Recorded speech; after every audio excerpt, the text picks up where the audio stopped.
आज हम कर्म के वर्गीकरण में वर्गीकरण नंबर 2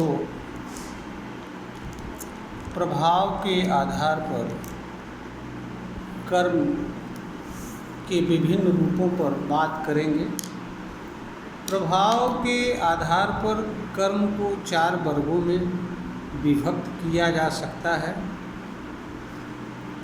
नंबर 1 अनुकूल प्रभाव डालने वाले कर्म। नंबर 2 प्रतिकूल प्रभाव डालने वाले कर्म। नंबर 3 कर्ता को ही केवल प्रभावित करने वाले कर्म। और चौथा कर्ता अकर्ता मानव समाज तथा बृहद रूप में प्रकृति को भी प्रभावित करने वाले कर्म। अनुकूल प्रभाव डालने वाले कर्म ऐसे कर्म होते हैं जो कर्ता को भी और जो व्यक्ति कर्म नहीं करता है और किसी कारण से कर्म उसके संपर्क में आता है तो दोनों पर अनुकूल प्रभाव डालते हैं। ऐसे कर्म अनुकूल प्रभाव वाले कर्म कहलाते हैं। प्रेम है, सत्य है, अहिंसा है, मधुर वाणी है, सत्यवाणी है, अच्छा व्यवहार, आचरण, क्रिया, प्रतिक्रिया आदि। प्रतिकूल प्रभाव डालने वाले ऐसे कर्म होते हैं जो कर्ता पर भी अपना प्रतिकूल प्रभाव डालते हैं और जो व्यक्ति इस तरह के कर्म के संपर्क में आता है उनके ऊपर भी प्रतिकूल प्रभाव पड़ता है। ये ऐसे कर्म होते हैं जिनके कारण मनुष्य को या तो पीड़ा या तकलीफ होती है या मनुष्य के अंदर भय, असुरक्षा आदि की भावना उत्पन्न होती है, जैसे चोरी, मारपीट, दंगा, झगड़ा, अशांति फैलाने वाले कर्म आदि। तीसरा है कर्ता को प्रभावित करने वाले कर्म। कुछ कर्म ऐसे होते हैं जिनका प्रभाव केवल कर्ता पर ही पड़ता है। मनुष्य के अंतःकर्म जितने भी होते हैं वह केवल और केवल कर्ता अर्थात जो व्यक्ति किसी कर्म को करता है उसे ही प्रभावित करते हैं। इस तरह के कर्म हैं सोचना, विचार करना, चिंतन मनन करना, किसी बिंदु पर निर्णय रख लेना और किसी बात या चीज़ अथवा मनुष्य के संबंध में किसी तरह की राय रखना, अपने भीतर विचार रखना, भाव रखना आदि ये सब अंतःकर्म होते हैं और इन सब का प्रभाव केवल कर्ता अर्थात जो व्यक्ति किसी तरह का कर्म करता है उस पर ही पड़ता है। चौथा कर्ता अकर्ता और बृहद रूप में प्रकृति को भी प्रभावित करने वाले कर्म।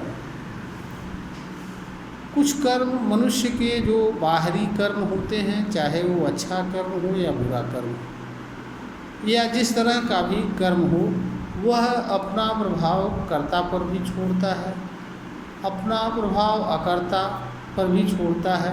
अकर्ता का अर्थात ऐसे व्यक्ति से होता है जो कर्म नहीं करता है परंतु वह किसी कारण से किसी अन्य व्यक्ति के कर्म के संपर्क में आता है और कर्म से प्रभावित होता है। जैसे चोरी में जिस व्यक्ति के घर चोरी होती है वह अकर्ता होता है और इसके अलावा जो लोग चोरी की बात को सुनते हैं उनके अंदर भी अविश्वास और भय होता है कि कल हमारे घर में भी चोरी हो सकती, तो यह लोग भी अकर्ता होते ही हैं। तो यहाँ पर जो व्यक्ति कर्ता यानी कर्म करता है उस पर प्रतिकूल प्रभाव रहता है क्योंकि उसे हमेशा यह भय रहता है कि वह जो है पकड़ा जाएगा, तो मारा जाएगा, पीटा जाएगा। तो यानी इस कर्म का प्रभाव कर्ता जो कर्म कर रहा है और जो कर्म नहीं कर रहा है दोनों पर पड़ता है।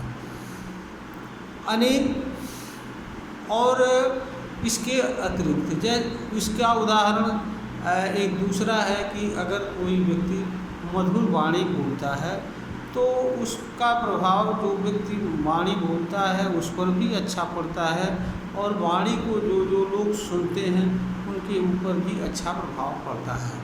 तो इस तरह के कर्म जो बाहरी कर्म होते हैं वह कर्ता और अकर्ता, अकर्ता अर्थात जो व्यक्ति कर्म तो नहीं करता है परंतु कर्म के संपर्क में आता है और प्रभावित होता है।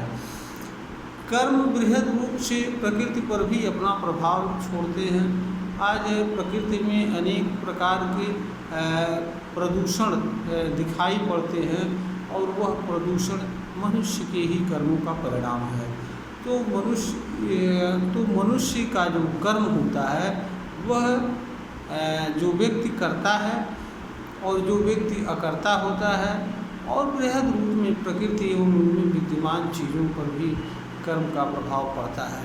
इसीलिए मनुष्य के लिए यह आवश्यक होता है कि वह जानने और समझने का प्रयास करे कि कौन सा कर्म उसे करना चाहिए और कौन सा कर्म नहीं करना चाहिए, ताकि मनुष्य ऐसे कर्म को करे जिससे उसे न तकलीफ हो और उसके कर्म से किसी दूसरे को तकलीफ न हो, प्रकृति को भी किसी प्रकार की क्षति नुकसान न हो। प्रकृति अपने मूल स्वरूप में कायम करते हुए मानव सहित संपूर्ण प्राणी एवं वनस्पतियों के लिए कल्याणकारी साबित रहे, यही हर मनुष्य का कर्तव्य भी है, धर्म भी है और अच्छा कर्म भी है। यह बात हर मनुष्य को समझना चाहिए। यह वीडियो ज्ञानवर्धन हेतु बनाई गई है, प्रेषित की जा रही है। आशा है कि यह वीडियो ज्ञानवर्धन करने में समर्थ होगी।